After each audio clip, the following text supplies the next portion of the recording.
Joshua. What up? This is Dave. Yeah, Brandon. He's out today. He's out sick. It's a sick day for him, but we keep it rocking, keep grinding. Whenever we can. And today we have Fernando Gonzalez Gomez. Yes. See, I said it right. Oh, good job. Good job. You were nervous. Fernando Gonzalez Gomez. Yes. And Fernando is the co-director of the upcoming film, The Passenger, which we had the pleasure of being able to screen and discuss with him. Yeah. So real quick, we thought we should do some of our favorite Spanish films, right? Yeah. So, I haven't seen every Spanish film, but I can definitely name off a few that I would highly recommend if I were to try to get somebody into the Spanish horror mood before they embrace watching The Passenger. And Josh is just going for it right away. Yeah, there it is. The Blind Dead collection. You actually asked me if I had it before we were recording, and I got super excited. I went through a Spanish horror phase for a while, and I have tons of Mexican stuff too, but yeah, some good stuff coming out of Spain, man. So Josh, what made you go through that Spanish horror phase? I got the movie Horror Rises from the Tomb, with Paul Nachi, and Paul Nachi was amazing, and I was like, this guy, he's got it going on. What's this about? And this was going on pre-internet, right? So I'm like, he's all over the movie, and then he's like an icon. And then I got Panic Beats, and I loved Panic Beats, and not the best movie, but he's a director, he's a writer, he's a producer. Like, he was a strong man, he's a singer. Like, you could find bootlegs of him singing, way back. We used to get tape trades, and sometimes on the end of horror movies, they would put Paul Nachi singing, and he'd be like, and it was awful. And then he would be like, picking up trucks, like, it was crazy. So he's my superhero. Yeah. Straight out of Spain. Yeah. So Josh, can you give people like a few examples of like some classic Paul Nachi films? Because like I'm like familiar with him, but I'm sure that there's a lot of people who aren't. And I also admitted that like aside from, I actually think I did watch one where he was a werewolf. He was a wolf man, like a Spanish wolf man, right? In one of the films. Yeah. It's not even coming to me. I mean, that was like, like Curse of the Werewolf or something like that. Yeah, and that was a classic one, dude. He was so good in that. But he was in Frankenstein's Bloody Terror, Dr. Jekyll versus the Werewolf. Like, I'm going through some of the list here. I think it was Return of the Wolfman that I had. Yeah. That's the only Paul Nachi film I had seen. Even some of his lesser ones, like he played Tarzan in a film that was great. Like, he's not stereotypical lean, mean guy. He's short, kind of fugly, and just he looks like me. He looks like a spark plug, pretty much. You know what I mean? I lost a lot of weight and I'm thinning out, but when I was heavier, I just looked like a sausage. And I almost didn't recognize you today. Oh yeah, oh, thanks. Like, where'd he go? I thought you were your son. That's come on. That's funny. Night of the Werewolf. He was in Night of the Werewolf, right? I think there's a few. It looked like there was a few werewolf movies. Yeah, Howl of the Devil, The Night of the Executioner, which was not that great, but it looked really beautiful. You might like that one. The color scheme was really interesting. I would recommend that one just for the cinematography on that. And most of his films, correct me if I'm wrong, are like 70s and 80s films, correct? Yeah, he went right to the 2000s. I think he died. Oh, really? Yeah, I'm not sure if he actually died or not. This is going to be terrible.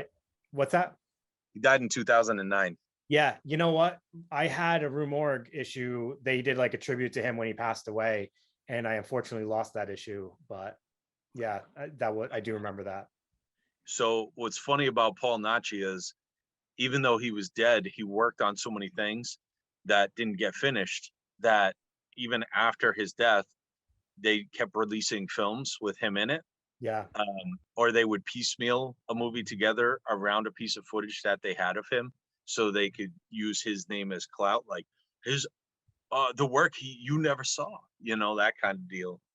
You know, So even more interesting is I heard that he is actually still alive and he lives on an island with Tupac and Biggie and Kurt Cobain. who's that? Paul Nachi. Oh, Who's that? Who's Tupac? Who's Biggie? Do you not know those people? I have no idea what you're talking about. Oh my goodness, you're lying. You're lying right through my face, in my eyes. I'm going to assume they all committed suicide. That's terrible. Paul Nachi did not commit suicide. They did not commit. None of them committed suicide except for Kurt Cobain. How do you not know who these people are? You're joking with me. All right, this is like blasphemous right here, and Is this another one of those R. Kelly people? Like, you were talking about him forever and ever, wow. and beans that I didn't know who it was, and I was like, I don't. Where have you existed in the last like 20, 30, 40 years? Like, what? I was watching Tombs of the Blind Dead and Paul Nachi films. I've only been watching Paul Nachi. Oh my goodness! Oh my goodness! What are some of your favorites? Yeah, let's move on real quick. So I came up with a little short list, and Josh, tell me if you've seen any of these. I think you might have. One of the first ones, and this is possibly one of my favorite of this, Rec. REC. Oh yeah. Like there was what they based one called Wreck with a W, and that involved a car wreck and a Bigfoot. Okay. And I thought you were talking about that, but REC, that was a good movie. Yes, and everybody knows the quarantine films, which are is the American versions basically of the Rec films, and there's like a Rec 2, 3, and 4. I don't know if they went up to 5.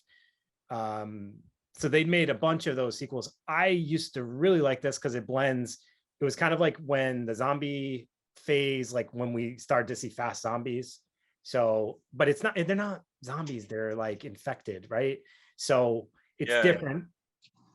It was like the vein of Demons, like Argento's Demons. Yeah. But yeah.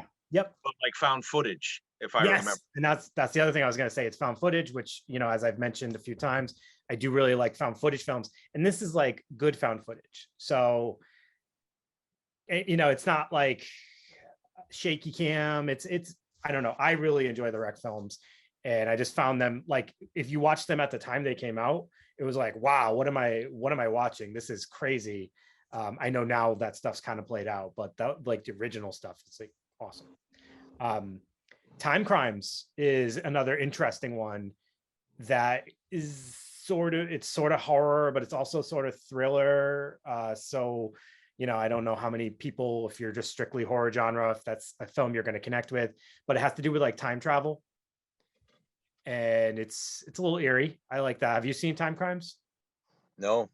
Check it out. It's kind of eerie, a little confusing at times, but it involves some time travel. I can't remember too much of the details of it, but it was a film I enjoyed at the time when it came out. In the last couple of years, though, Tigers Are Not Afraid came out. I can't remember if it was last year or the year before. Things kind of blend together nowadays, but Tigers Are Not Afraid is actually a really good film. It's kind of almost like you're watching. It's like, so you're watching these kids go, that are basically acting like adults. They're all on their own. And then it's got like this little bit of like magical, like it's like a child's tale, but then it's like all these dark stuff's happening too. It's like this blend of things. It's a really beautiful film. It's kind of heartwarming at times, and then also like kind of depressing at other times. I really enjoy that one. Josh, I'm assuming you haven't seen Tigers Are Not Afraid. No, it's funny. I've heard about it quite a bit, and I just haven't seen it. I feel like you would probably appreciate that film. There's some pretty cool aspects of it. Like I'm trying to look for, there's a word I'm trying to find for that film, but it's not coming to me, but sometimes it feels like you're reading like a kid's book. Like there's like cartoonish stuff kind of comes alive to tell a story. So it's almost like fairy tale-ish, but it's like set in like urban present time. So it's definitely an interesting one. My last one is Here Comes the Devil, back in like, oh God, 2000, was it I'm 2010, pretty I sure I think? saw that. I'm gonna have to look it up real quick now because I'm pretty sure I have seen that. Yeah. So that one looks like Yeah, it came out in like 2012, actually. Yeah, that was one I enjoyed. Another one with some kids, and yeah, like a lot of the older Spanish films that I used to like. When I say older, I mean like within the past 15 years, maybe. I noticed a lot of them used to have like really, like there was this darkness to them, which I think is yeah, interesting now, because now I'm watching like The Passenger, which we'll get to in our interview with Fernando Gonzalez Gomez, but that's like comedic almost. There's like elements of comedy and black humor in there, and almost, it's a blend. yes, yeah. So I feel like before, the Spanish horror felt like it had to go down this dark route, or maybe that was like more of just, maybe that was just because of the times of what was kind of going on. Because like sometimes we see that, like we talk about like the French extremist new wave films that were like over the top gore and violence, and that was kind of like a reflection of what was going on in their society at that time. Maybe that's kind of in like early 2000s to 2010s, but maybe that's stuff that was going on at that time. I don't know. But now I feel like we're at a different point, and maybe we're going to see some different horror from Spain. Yeah, and it's not just Spain. Like South America in general is like untapped. You know what I mean? Um, Same thing with Africa. Like there's a lot of good horror all over the world that a lot of Americans just don't know because who's going to go to Africa to see it? You know, um, and South America, it's a strong community. I mean, look, we had who came on? We did the Exorcism of God, Yeah, and Alejandro Hidalgo. and we had the Argentina Scream Queen, and all of her films are amazing. She's an amazing actress, um, and singer. I just watched a couple of her YouTube videos the other day, and I can't pronounce her name other than Clara. Clara. But Yep. Clara. yeah, what's her last name? I'm not saying it right now because I'm mad at you. Like Corvin, yeah, yeah. And every Yeah, time just I because I don't want to be disrespectful, so I'm not saying it right now. yelled at me like 5 times. That's not how you say my name, and I couldn't say it. So, but yeah, Exorcism of God was really good. And when you go all the way back, there was some even some good stuff in the early '60s and earlier with Dracula and stuff Yeah. down in South America when they first got a hold of Dracula, and they put their own spin on Dracula, which was really cool. I can't remember the name of it; it's escaping me, and I've seen it like 20 times. But yeah, so good stuff. And Spain is just like one portion, I think, that we are focusing on, but South America is rich in horror. So And Josh, we were talking about this a little bit before, but like I've really enjoyed getting to meet these directors and filmmakers and actors from other countries. Like doing these interviews with them really gets me to see, like, it's cool to see their like the influences they're getting from films from the States, but it's also interesting seeing like different things that they are adding to them, and how like Fernando talks a lot about like certain things are very local, and he wasn't sure how that would connect to like a broader audience, but for him, he wanted to have those local things in his film because it felt authentic, and I love that. Because like we talk with him later, and like you'll hear, I don't want to just watch a film that's from a foreign country and feel like I'm watching an American film. I want to feel like I'm watching a film from a foreign country. It's the whole point, right? yeah, yeah. So Uh, and a lot of times I like the subtitles, and sometimes I don't. I wish I spoke Spanish, but there's different dialects, um, and that happens with a lot of film that I get. I read the subtitles. Sometimes the subtitles don't match or yeah, don't make sense, and I'm yeah, like, who did this? And the dubbed, sometimes dubbed is cool because it's in English, but other times I'm like, If it looks too ridiculous, it's like, nah. It's not even the look, it's the acting itself. And when you watch them with the subtitles, and if they got the face and they're all like into this character and they're like, oh, and they're arguing back and forth, and you could see it all heated. And then, I'm going to hit you now. You're a bad human. You know what I mean? It takes away from it. Yeah. Just takes away from it. Yeah. So, Josh, I want to just announce a little bit of news based on kind of something we already just touched on.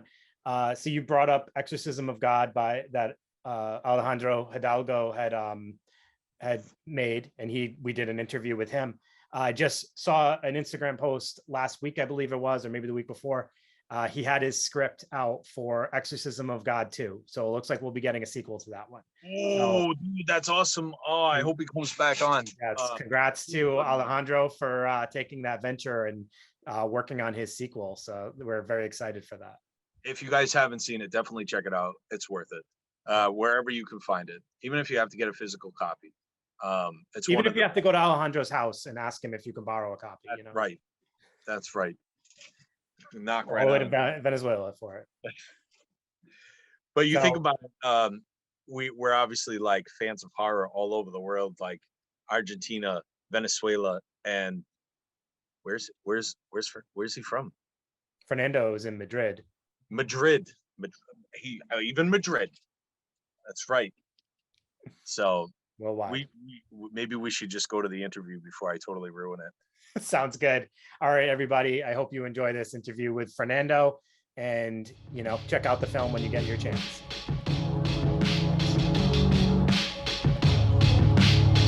Oh, you're welcome, Dave.